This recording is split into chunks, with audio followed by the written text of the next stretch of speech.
नमस्कार, मैं संतोष कुमार इस वीडियो के माध्यम से लुंगी भुइयां जी के बारे में बात करने वाला हूं। लुंगी भुइयां जी को कहा जा रहा है कि ये बिहार के नए दशरथ मांझी हैं।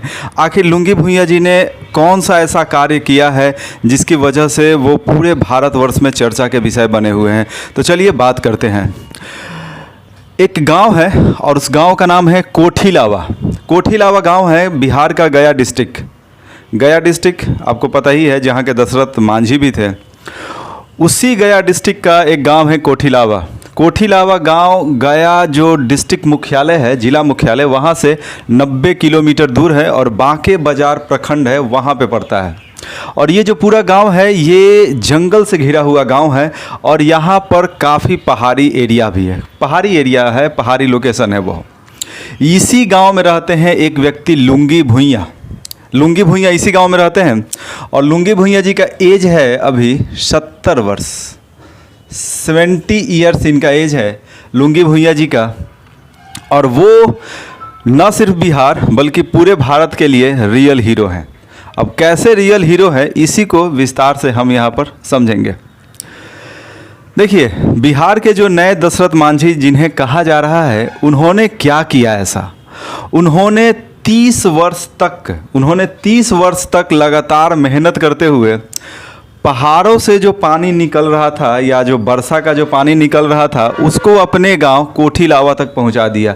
और इसके लिए उन्होंने 30 वर्षों तक लगातार मेहनत किया, 30 वर्षों तक नॉन स्टॉप मेहनत किया और एक नहर को खोद दिया, कैनाल, जिस वजह से मीडिया उनको कैनाल मैन ऑफ बिहार भी कह रहा है। और ये जो चौड़ाई है इस नहर का 5 फीट चौड़ा है ये नहर, 3 फीट इसका गहराई है और इसका लंबाई 3 किलोमीटर है। 30 वर्षों की ये तपस्या है लुंगी भुइयां जी की, कोई छोटा बात है नहीं। क्योंकि जब इन्होंने ये काम शुरू किया उनका काफ़ी खिंचाई हुआ, लोग उनका मजाक उड़ा रहे थे और सबसे ज़्यादा तो समस्या उनके घर वाले उत्पन्न कर रहे थे कि आखिर आप ये सब क्यों कर रहे हैं। अब हुआ क्या था आज से 30 वर्ष पहले, यानी 1990 के आसपास क्या हुआ था, ज़रा उसको देखते हैं। लुंगी भुइयां जी एक दिन अपनी बकरी को लेकर जाते हैं जंगल में चराने के लिए। बगल में पहाड़ी था, वर्षा हो रहा था। उन्होंने देखा कि वर्षा का पानी हमारे गांव तक तो पहुंचता नहीं है, लेकिन वर्षा का पानी जंगल में फैल जा रहा है। तो उनके दिमाग में एक आइडिया आया कि अगर ये जो पानी हमारे गांव तक पहुंच जाए तो कितना अच्छा होता। हमारे गांव में अभी तक जो सिर्फ चना का खेती हो रहा था और मक्का का, अब धान का भी खेती हो पाएगा, क्योंकि धान के खेती के लिए तो पानी ज़्यादा चाहिए, जबकि चना और मक्का के खेती के लिए ज़्यादा पानी चाहिए नहीं। और गांव में पानी की उपलब्धता बहुत ही कम थी। तो ऐसे में उन्होंने ठान लिया कि ये जो पहाड़ से जो पानी निकल रहा है और इसके अलावा जो वर्षा का पानी है उसको मैं अपने गांव तक पहुंचाऊंगा और ऐसा मैं करके ही रहूंगा, चाहे जो कुछ भी करना पड़े। तो आज से 30 वर्ष पहले उन्होंने ठान लिया और आज 30 वर्षों के बाद उन्होंने इसको करके दिखाया है, यानी कि 30 वर्षों के बाद ये कंप्लीट हो गया है। 30 वर्षों तक उन्होंने लगातार मेहनत किया है। अब देखिए आखिर क्या समझने को मिलता है, क्या सीखने को मिलता है। इन्होंने कड़ा मेहनत किया है और कड़ा मेहनत भी इन्होंने धैर्य के साथ किया है, क्योंकि इनका रेगुलर लोग उनका उपहास उड़ा रहे थे, लोग इनका खिंचाई कर रहे थे कि पागल हो गए हो, ये कौन सा काम कर रहे हो, कि तुम जंगल में जाके पहाड़ों को काट रहे हो, वहाँ पर तुम नहर बनाने का प्रयास कर रहे हो, आखिर जंगल विभाग के लोग क्या तुमको पैसा दे रहे हैं। तो कई तरह का इनका खिंचाव हो रहा था। लेकिन रियल हीरो ऐसे ही होते हैं, ये हैं हमारे रियल हीरो। इन सब के बावजूद उन्होंने अपना काम नहीं छोड़ा। इनके दिमाग में एक नक्शा था, एक पूरा प्रिंट आउट इन्होंने बना लिया था। इनका बीबीसी के साथ इंटरव्यू है और बीबीसी के साथ इंटरव्यू में ये बताते हैं कि मैंने एक पूरा प्रिंट आउट बना लिया था कि कैसे पहाड़ों से नहर निकाला जाएगा और नहर का रास्ता क्या होगा 3 किलोमीटर का, और कैसे हमारे गांव तक पहुंचेगा। इतना ही नहीं, गांव में उन्होंने एक तालाब भी निर्मित कर लिया है, यानी गांव का पूरा स्थिति ही बदल चुका है लुंगी भुइयां जी की वजह से। 30 वर्षों तक लोगों ने इनका खिंचाई किया। अब जो लोग खिंचाई कर रहे थे अब वही लोग समर्थन में खड़े हैं। अब अलग अलग जो न्यूज़ चैनल के रिपोर्टर जा रहे हैं तो वही गांव वाले अब उनके साथ फ़ोटो खिंचवा रहे हैं और उनका वाहवाही कर रहे हैं। चलिए, होता है ये, दुनिया में हर क्षेत्र में यही होता है। आनंद महिंद्रा जी का भी एक ट्वीट आया है, लुंगी भुइयां के बारे में। इनका कहना है कि ये ताजमहल से भी ज़्यादा मूल्यवान धरोहर है। अब देखिए भाई, ताजमहल बनाने में हज़ारों लाखों लोग लगे थे, लेकिन इस नहर के निर्माण में कौन लगा था? सिर्फ एक व्यक्ति, लुंगी भुइयां। उसके अलावा कोई व्यक्ति लगा भी नहीं था। किसी भी तरह का उन्होंने किसी से कोई सहायता नहीं लिया। बस सुबह होते ही क्या करते थे, एक कुदाल लेते थे, फवारा और एक टोकरी, और निकल जाते थे अपने कार्य पे।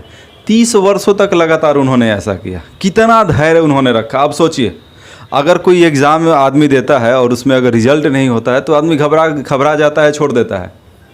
बट यहाँ 30 साल तक लगातार उन्होंने मेहनत किया। ये एक सबक भी है हम सभी के लिए कि हम लोगों को अपनी गलतियों से सीखना चाहिए और आगे बढ़ना है, क्योंकि सफलता ज़रूरी नहीं है कि तुरंत मिल जाए। किसी को बहुत जल्दी मिलेगा, किसी को समय लगता है। तो घबराना नहीं चाहिए और नियमित संघर्ष ही जीवन का मूल है। इस बात को हम सभी को समझना चाहिए, हमको, आपको, सबको। और ये लोग वास्तविक हीरो हैं। हम लोग जो क्रिकेटर को फॉलो करते हैं या फिर बॉलीवुड स्टार को फॉलो करते हैं, वो लोग असली हीरो नहीं है। वो लोग तो बस पैसा के लिए विज्ञापन करते हैं, पैसा कमाते हैं और हम लोग उन्हीं के पीछे पड़े रहते हैं। ये है हमारे असली प्रेरणा का स्रोत, और हमें इन लोगों को प्रेरणा का स्रोत बनाना चाहिए, जैसे लुंगी भुइयां जी हैं, क्योंकि इनसे हम लोगों को बहुत कुछ सीखने को मिलेगा। ज़मीनी स्तर का जो सच्चाई है वो हम लोग समझ पाएंगे। देखिए, इनका एक विचार है, जो ठानता हूँ वो करता हूँ। लुंगी भुइयां 70 साल के हो गए लुंगी भुइयां, और उन्होंने जो इंटरव्यू दिया था बीबीसी को या अलग अलग न्यूज़ चैनल को, उनका कहना है कि जो ठानता हूँ वो करता भी हूँ, यानी जो एक बार ठान लिए तो वो करना ही करना है। तो हम लोगों को भी ये प्रेरणा लेना चाहिए इनसे, क्योंकि ये बिहार के हैं, भारत के हैं, और हम सबके लिए प्रेरणा के स्रोत हैं ये। बताइए, आनंद महिंद्रा जी का ट्वीट बिल्कुल सही है कि ताजमहल से भी मूल्यवान धरोहर है। तो वैसे जो व्यक्ति ने इतना एक मूल्यवान धरोहर बना दिया, यानी जो नहर है, क्योंकि एक आदमी का मेहनत है तो मूल्यवान धरोहर तो हुआ ही है।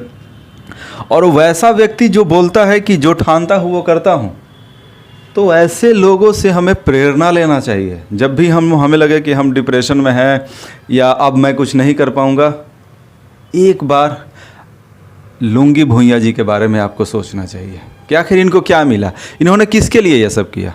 समाज के लिए किया, और उस समाज के लिए किया जो उन पे हंसता था।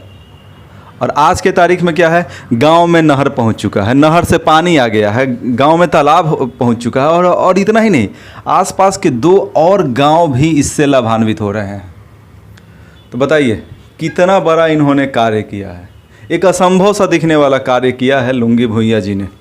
ये हमारा रियल हीरो है।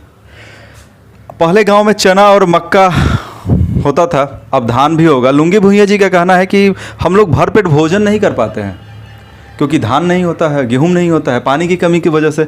अब वो सब संभव हो पाएगा, और जब ये प्रोजेक्ट पूरा हुआ तब सारे दुनिया का नज़र उन पे गया। अभी तक लोग जो उपहास उड़ा रहे थे, उनकी सफलता के बाद अब उनके पीछे पड़े हुए हैं लोग। ये है कैनाल मैन ऑफ बिहार की कहानी। थोड़ा सा इसको हम और एक दूसरा एंगल से भी देखते हैं, नदी जोड़ो परियोजना। देखिए, नदी जोड़ो परियोजना से इस पूरे मैटर को कैसे जोड़ सकते हैं, लुंगी भुइयां जी से हम क्या प्रेरणा ले सकते हैं नदी जोड़ो जो परियोजना है, प्रोजेक्ट है, उसको लेकर के। देखिए, बाढ़ और सूखा बहुत बड़ा समस्या है। बाढ़ पूरे देश का समस्या है, बाढ़ और सूखा। आपको पता ही है, बाढ़ और सूखा के समस्या से हमारा पूरा बिहार ग्रसित है, पूरा भारत ग्रसित है। आखिर इसका समाधान क्या हो? तो जो इसका सबसे बेस्ट समाधान है कि उन नदियों से जोड़ दिया जाए जिनमें बाढ़ आता है और जो नदियाँ सूखी हुई रहती हैं। अगर बिहार की बात किया जाए तो उत्तर बिहार यानी कि नॉर्थ बिहार, और ये हो गया साउथ बिहार। देख लीजिए, साउथ बिहार, उत्तर बिहार की नदियों में पानी बहुत ज़्यादा होता है, चाहे कोसी नदी हो या मेची नदी हो, जो भी नदी हो, और गंडक हो। साउथ बिहार की नदियाँ जैसे कि फल्गु वगैरह में पानी बहुत ही कम होता है। तो क्यों ना एक नहर निकाल के इन दोनों को आपस में जोड़ दिया जाए।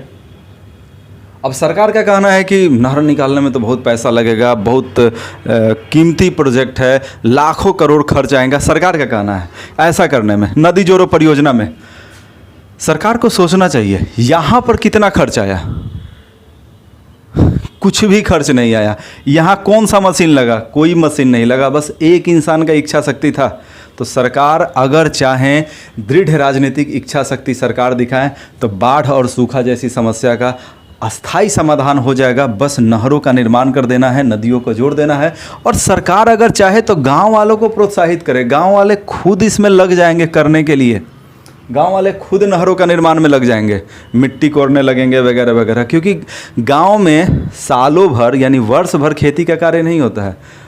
बहुत लंबा समय होता है जब लोग बैठे हुए रहते हैं, तो लोग ऐसा काम कर देंगे, वो भी फ्री में। क्योंकि किसान का सबसे बड़ा समस्या है पानी की अनुपलब्धता। जब पानी उपलब्ध हो जाएगा तो किसान तो खुशी होगा ना। तो सरकार को ऐसा शुरुआत करना चाहिए और किसान खुद नहरों की खुदाई में लग जाएंगे।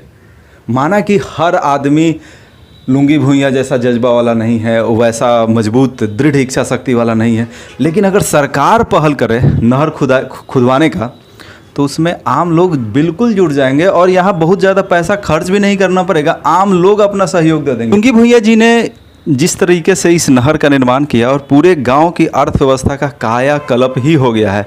अब देखिए गांव की अर्थव्यवस्था का कायाकल्प कैसे नहीं हुआ है।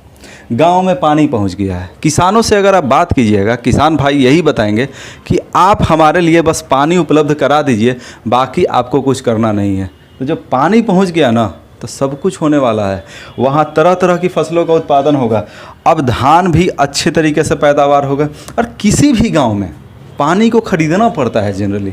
अब नहर के माध्यम से पानी बताइए खरीदना थोड़ी पड़ेगा, ठीक है। और अगर सरकार भी ऐसी नहरों को पहुंचा दे गांव गांव तक और कुछ पैसा लेकर जल उपलब्ध करा दे, तो किसानों के लिए बहुत ही अच्छा होगा और पशुपालन को भी इससे कहीं ना कहीं बल मिलेगा।